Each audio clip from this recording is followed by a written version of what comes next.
Route 40 in West Baltimore is known as the highway to nowhere. It was unfinished long ago and it displaced over 1,000 people. There are plans to do away with it, but before anything official goes into effect, there's a listening session to hear concerns from the folks who live there. WMER 2 News' Jack Watson was there tonight.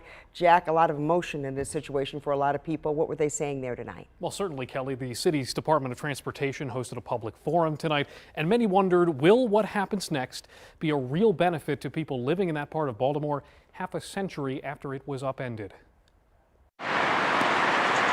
I'm a survivor of the highway to nowhere. My family was displaced back in 1969. For Minister Glenn Smith, this is personal. He's got family roots to the destruction of a 1.4-mile stretch of West Baltimore, and he wants his community to have a say. I don't think that the needs of the community can be addressed unless they're at the table. Your needs, your vision. Smith and dozens more attend a meeting Wednesday night to share their feelings about the highway, the impact it's had, and what should be next.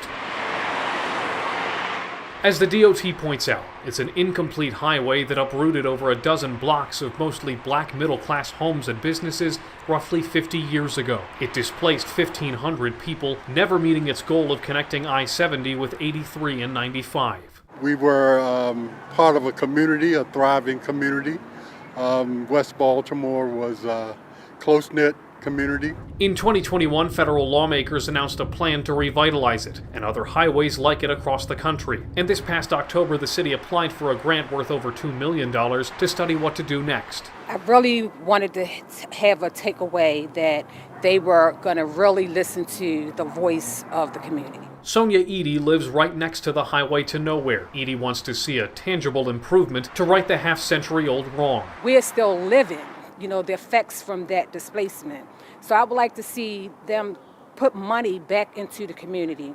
That's going to be for the legacy renters and homeowners and business owners. Edie also hopes the city listens to input tonight and puts it into practice. Well, there is still a long road ahead for this road. In the past, DOT leadership said getting rid of the highway would make about 600 acres for development and green space.